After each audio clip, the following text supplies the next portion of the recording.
Hi guys, welcome back to my channel. If you're new here, I am called Angel. You can call me Malaika because that's the name I go by. And this is a part two of my journey of why I quit YouTube for such a long time and wasn't able to post and all that. So I'm giving you a deep dive into all of that, like the backstory of it, what really happened, and yeah, so from where we left off, if you haven't watched part one, you can go on my channel and look for that video. It's up there on my channel. So continuing from where I left off, this is the part two. After I quit my work, quite essentially, I think that's where I left off. After I quit my work, I thought I had a plan. I really thought I had a plan because quite essentially, I had gone into partnership with some guy to get and to do some business venture, which I thought could support me outside of work. Like I wouldn't be unemployed and not earning anything. That's what I thought. Okay, this is what I thought. So I had a whole plan figured out for how I would actually live my life outside of employment, and this business venture was supposedly uh, going to be able to pay and cater for all my expenses, my monthly expenses. So I knew I was pretty covered, and I felt very reassured to leave my job um, because of that. Okay, it gave me a little bit of confidence to leave my 9 to 5. So I ventured into the world just like that with the thought that I was actually covered. Oh my God, life is so funny because that didn't work out. That didn't work out. That failed so bad because I got swindled and scammed out of all that money. And yeah, yeah. I got swindled and I lost all that money. And a few months into my unemployment, I realized that, oh, life is actually not easy as I thought. Like, life is very different, you know. Life started happening, and as the saying goes, when it rains it pours. Like I had literally just gone through all this time processing my loss, and I was trying to now like actually grieve for my mom, and then this guy swindles me out of my money. So now I have to get back into survival mode. Like I need to survive, I need to actually find a way to earn a living and live. After I knew that that decision was like taken away from me, like I didn't have any sort of backup per se. After I lost that money, I knew that life was going to look really different for me. Um, and in that same time, the people around me, the people that were surrounding me in that time, I felt some bit of criticism and pressure from them because they were thinking I left work because I just wanted to, and they saw that I didn't have a, for them, what they would say is that I didn't have a plan. I just up and left. So there was a lot of pressure and a lot of criticism, though it wasn't direct most of the time. It was like under, those understated comments, like, I don't know. I don't know if people judging you low key because of the decision that you made, and you can't explain to them that, you know what, guys, I really thought I had this. I thought I had this in control. I really wanted to explain myself to them so bad, and some of that pressure literally is what also resulted in me going through a full throat like depression, like full force. Yeah, like it really really messed with my mind and my mental health because I was like, guys, I didn't just wake up on a whim to actually want this kind of life. Like I thought I had it, but I couldn't really talk about whatever I was going through with anyone because in that time I was just living like in that reality where people were just judging me based off what they were seeing on the surface. And that was an interesting time because I actually got into ice cream making around that time. My sister had a background in pastries and bakery and all that, so she taught me a thing or two, and I went into ice cream making, and I had a I opened up an ice cream business in that time, and to say the least, it failed terribly, but it gave me so many lessons also, and I learned quite a lot about myself and what I actually want to do or don't want to do. Mostly what I don't want to do, because at that time I hadn't really fully figured out what I wanted to do per se. Um, because I was battling with a lot. A lot was going through my head and my mind. Um, I remember that year Christmas was super hard for me because obviously the person that used to make Christmas so special was not there anymore. She was out of the picture, and I had to like deal with that by myself. Um, I think that Christmas I might have been alone. I might have been alone that Christmas. I am not 100% sure, but yeah, I think I might have been alone, and it was it hit me hard. Christmas, I was alone. I spent Christmas all by myself, and I think I got a visit or two from like one of my friends, my close friends, my family friends. I think I got a visit from like a family friend, but then the most of that Christmas, I was actually alone, and it hit me so bad because I was thinking like, this is so different, you know?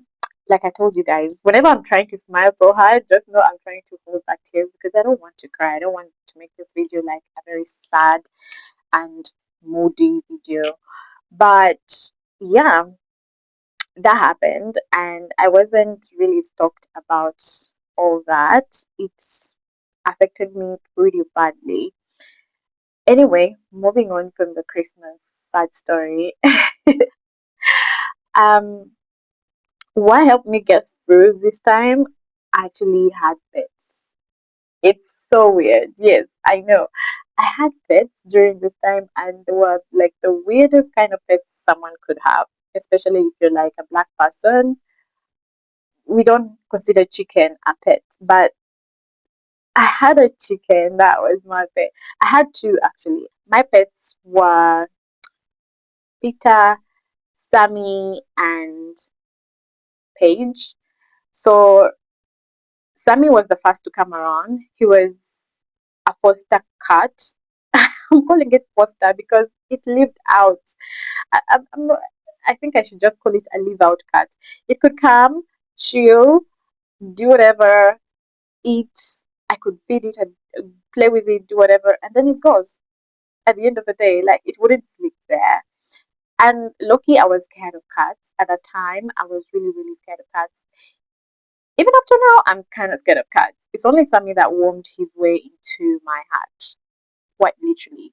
I am not a cat friendly person, but I don't know why. For some reason, Sammy was the exception, and he will always be the exception. And I don't know if I'll ever get another pet. I don't know if I'll ever get a cat in my life because cats are not a lot of work, but then I don't really like pets as such, like living pets. I don't think I like that. I like pets that live out, if you know what I mean. They live out of my home, like they can be out. And you know, cats are like indoor like creatures. They're indoor pets. If it's like in your home, it's going to be in your bed, it's going to be on your couch, it's going to be everywhere. And Sammy could come in and literally waltz in and do whatever, sleep whatever. And at the end of the day, it could go out. And I like that about him. I really did. So I don't know what that says about me, but yeah, that's really what fascinated me to actually like him. He would come, chill with me, spend the day with me. I would feed it, I'll play with it, do whatever, and then it would go.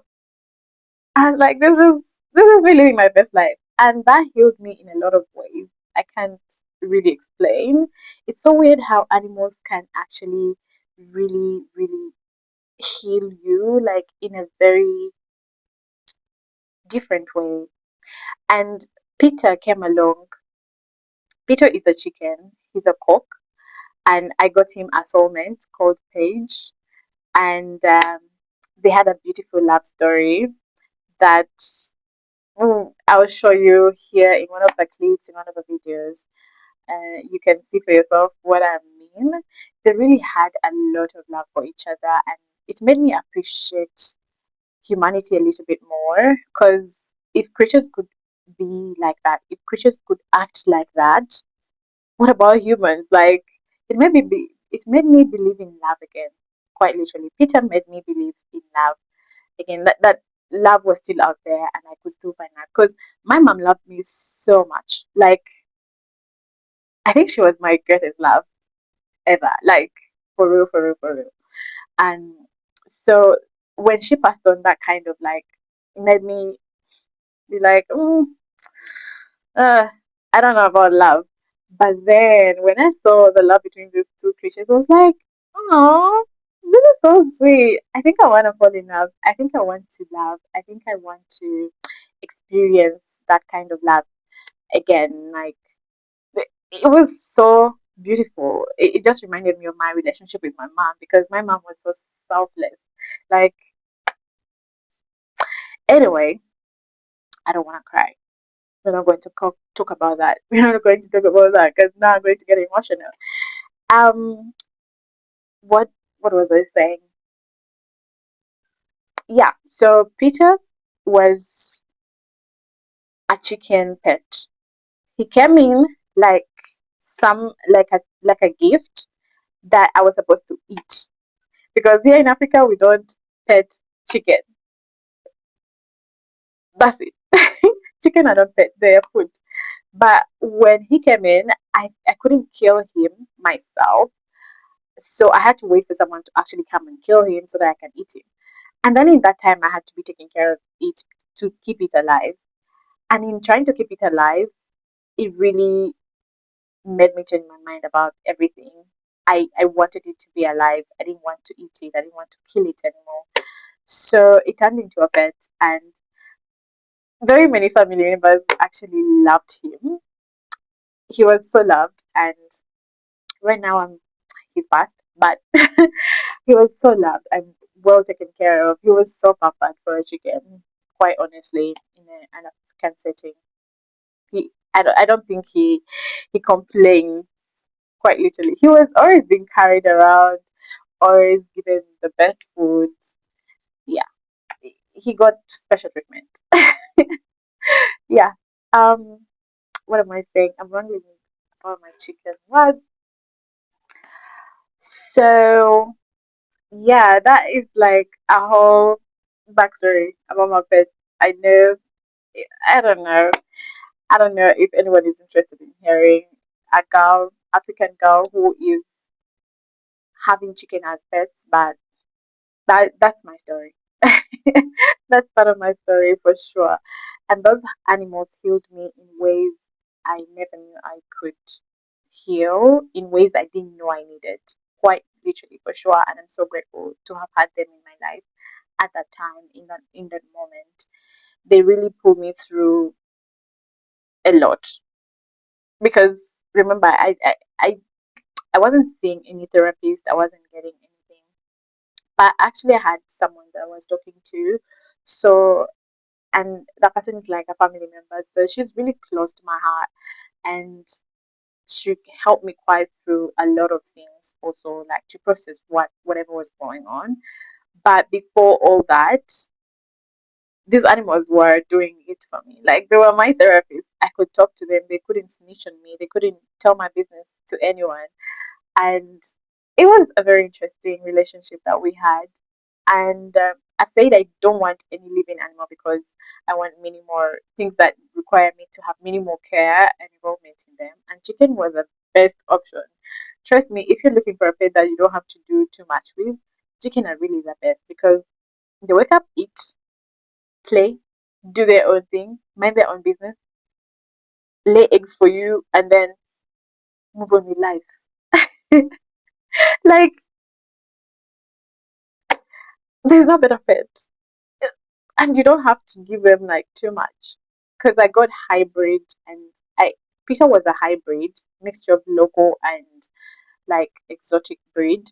And then Paige was local, so she would go full throttle into digging mud and going to the dirt to eat whatever.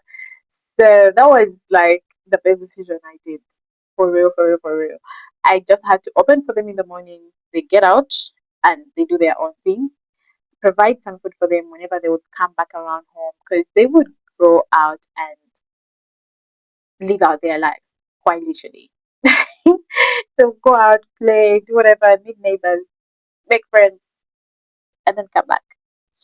So anyway, I think I think this whole chat with the pets is going to be a story for another day because I feel I have a lot of things and I have a lot of stories to talk about when it comes to those pets that I had in that time. And yeah, it was a beautiful time. I just realized that I was recording the entire time and my mic wasn't on, so I don't have any audio.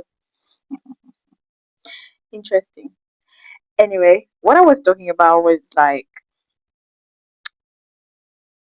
I had a whole background of why I actually left my workplace, like why I went away. There was like a whole lot that was happening behind the scenes, behind what met people's eyes, and it's some things that I cannot explain.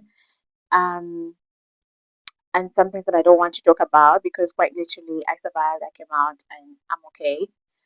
And I don't want to drag anyone or bring back the past or whatever. But to put it simply, it wasn't a healthy working environment for me, just to put it simply. But it wasn't simple. But to put it simply, it wasn't a healthy working environment for me. And in the time, I felt like I was literally forced to make the decision to leave. It wasn't like something I sort of had like a choice. I felt like if I don't do that, then I am actually going to be having very serious detrimental health issues or like life concerning issues, to put it that way. I felt I really had to leave, if that makes sense. But the people around me didn't really understand that side of the story. So, and I don't blame them because I didn't explain it to them and because I didn't feel the need to, and also because nobody really asked like why. People just kept on talking about it, but like in a critical, judgy kind of like sass way. I didn't like it, so I just decided to leave that to myself. And now they'll find out when they happen to watch this video. I don't know if they will, but yeah. Anyway, I just felt that pressure, that like that criticism and pressure. It was subtle. It wasn't like direct. It was subtle, but I felt it, and it really messed me up. It really, really, really did mess me up. Remember, I haven't really gotten around to grieving for my mom at this point. I haven't. I hadn't even like scratched the surface because as I said in my previous video, I went straight back into work. And now that I was now unemployed, I was um first of all starting to deal with it, and then the realization that I got scammed out of my money and I can't have a normal comfortable livelihood like I had hoped. threw me into survival mode and like changed all my priorities. So grieving was put aside. I didn't have time for that. I had to survive. And then and I'm getting now all these snide comments and weird reactions from the people around me. And I was like, oh, this is interesting. So it was something after something. Like I didn't have a break, quite literally. I didn't really have a break. And the milestone and highlight for that year, I think, was my sister graduating from her med school. She became a midwife. I'm so happy for her. She really loved and pursued that, and it was something that she was passionate about. So I was happy that she had actually gotten to the end of it. That was an exciting time, and we celebrated. We had fun. It was the highlight for that year, I believe. Another highlight was my auntie giving birth to my cousin. It was so beautiful. That was a full circle moment for me, quite literally, because I had just witnessed life being taken away. And in that same year, another life was born. Like we were given another life. So it was like a full circle moment to have another member of the family in that same year that my mom passed. It was really beautiful, to say the least. It was, yeah, it made me appreciate God and life a bit more because I was like, wow, this is nice. This is beautiful. Anyway, that was a full circle moment for me, and it made me appreciate life and look at life a little bit more differently than I did before. And also, one of the reasons why I'm telling you this backstory and going on about my life like this is to keep these memories for my children. Like they'll look back and see their grandma, see their mom, and my grandchildren will see their grandma like our grandma was beautiful, our grandma was cute, our grandma was this, she was fun, she was this. They would learn a thing or two about me, and they would they would not miss me as much as I probably miss my mom, because I've witnessed it firsthand. When time goes on, you tend to sometimes forget how your loved ones even looked like. It's weird, it's weird, but you kind of forget for a moment. You forget like how they actually look like. And I believe like me recording all of this is one of the ways that I can actually keep that alive. Like they'll never forget how I look like. It's selfishly for me, but it's also for you guys to get a little bit more personal with me, like to know about me as a person, because I want to just live authentically and share a little bit of my life and what I'm about with the rest of the world.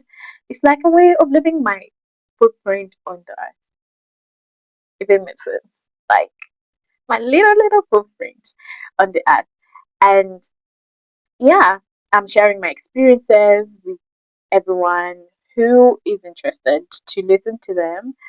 And at the end of the day, when someone dies, what I've learned is the only thing you're left with, is actually memories and experiences that you shared with them. So whenever I'm remembering my mom, I have to try and pull back the memories and experiences that we shared together, if it makes sense. So in this whole journey, it made me really look deep into myself and dig deep, trying to find a deeper meaning of life and how to live a more meaningful and fulfilling life. So that is where this whole journey got me to really start appreciating life for what it is and appreciating the little things, slowing down, appreciating the things that matter. The things that matter in life are actually very weird. It's like the very little things, spending time with your family, talking to your loved ones,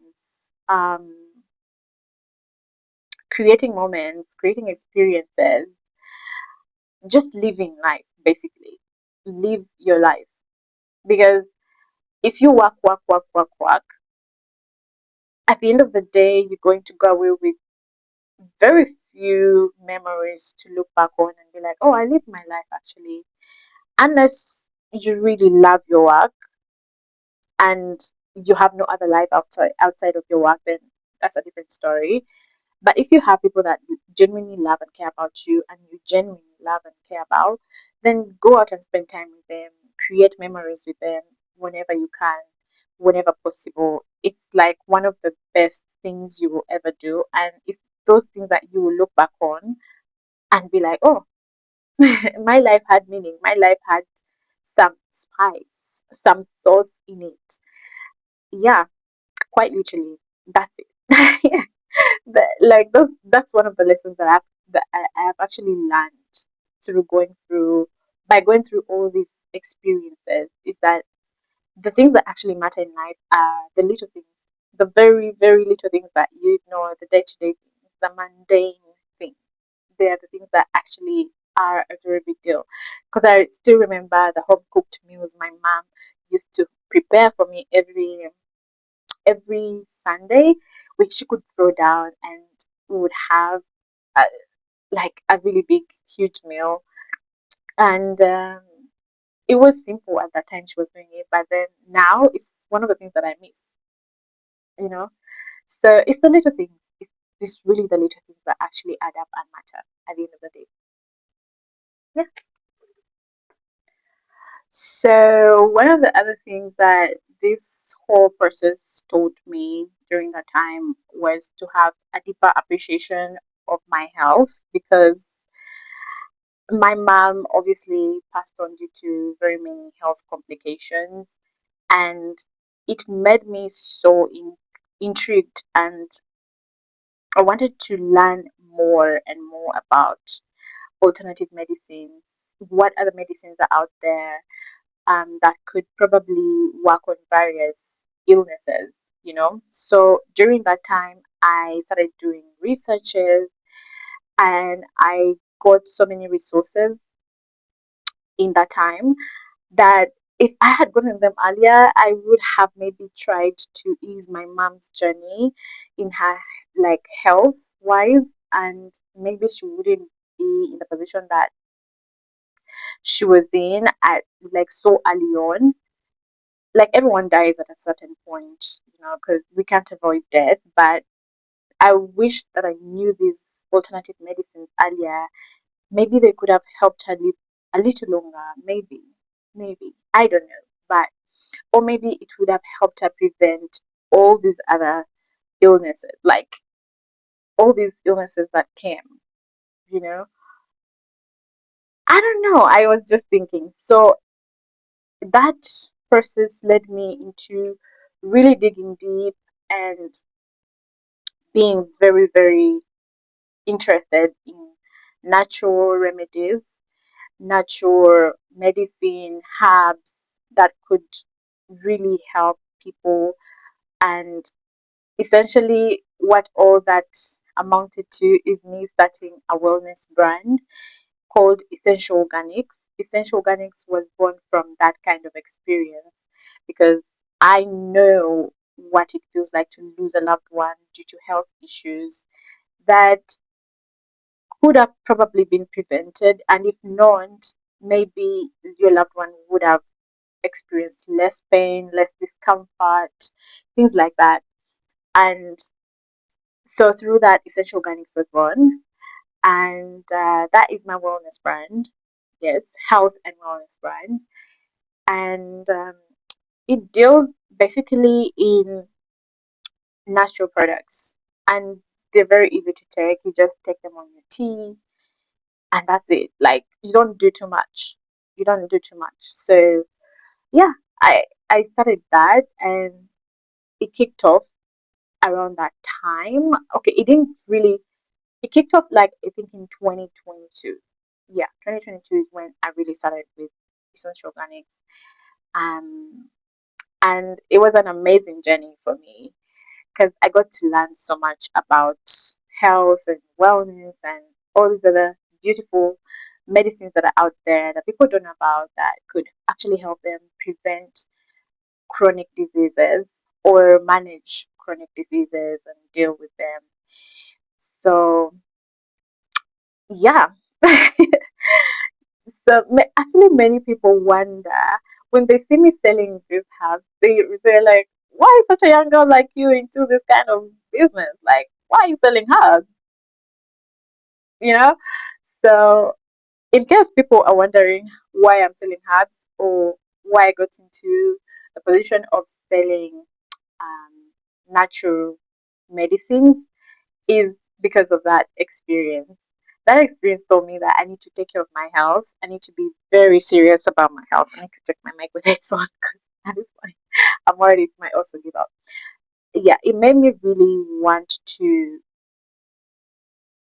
dive deeper into like health and wellness, like what works, what doesn't work, what is out there, and how can I be more healthy? Basically, how can I help myself and people in the world to stay in their best shape, like in their best health. Like if they can do something about it, at least they have an option that I didn't have. Like that was my mentality starting Essential Organics. I really wanted people to have an option, people to have an alternative, people to have a choice in their health lives. Like if you could prevent cancer, why are you not doing anything to prevent it? If you could prevent diabetes, if you can improve hormonal imbalancing, if you can work on your fertility, like why are you not taking these things? Because most of these natural medicine actually doesn't have side effects, like major side effects that would affect your health, like how the modern medicine is, where if you take a lot of pills, a lot of tablets, is going to hurt your liver. Most of the natural medicine is actually good for your liver because some of it is bitter, so it's good for your liver because your liver likes bitter things. Okay, and it doesn't really have major health um, repercussions by using it. So if you can prevent something major from happening later on in your life, why not, try and prevent it? So that's how Essential Organics was born, quite literally. From this wholeness, that's the beauty that came out of it. One of the beauties that came out of it. Another beauty is me. Okay, I survived that. So I am so excited to have you on my next video. I don't know what I'm going to be talking about next. I'm still a long way to bridging the gap for the 5 years that I've been away, but at least now I feel I've covered 2 years. So three more to go. This is going to be a ride for all of us. Yes, we are in this together and we're stuck in this together. But I'm so excited that you have come along with me on this journey as I talk about my past. I know it may be insignificant to most people, but I'm so, so glad that you chose to actually watch and maybe you learned a thing or two. Maybe you are going through the same experience that I went through. I just want to tell you and encourage you that it gets better. When you've been to the bottom, the only way is up. Don't stay down, don't stay depressed. Pick yourself up and actually live your life because there's so much to live for and life is worth living. Create your own imprint in this life, create your memories. Like it gets better, quite literally. I am living evidence that I lost my I lost my dad when I was 2 years, guys. So why I'm telling you that it gets better is because I literally don't have any parents now because my I lost my dad at 2 years and my mom is the only person that I had, the living parent that I had. And even though I have all this family support and I have a beautiful, beautiful, loving guardian who I call my father,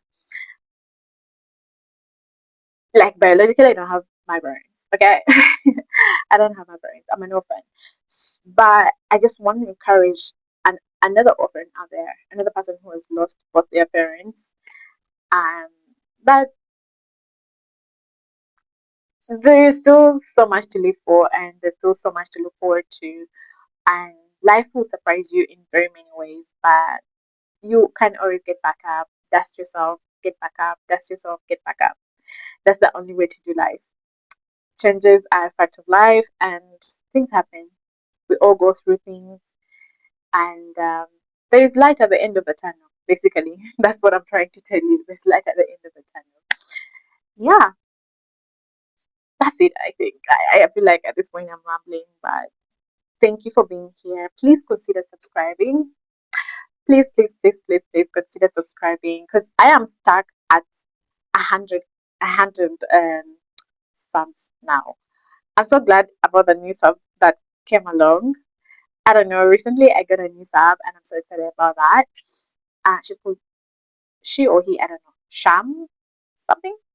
But yes, shout out to you. Thank you for subscribing. I really appreciate it. Please get me to 1,000 at least, so that I can earn something out of this madness. Bye. See you in the next one.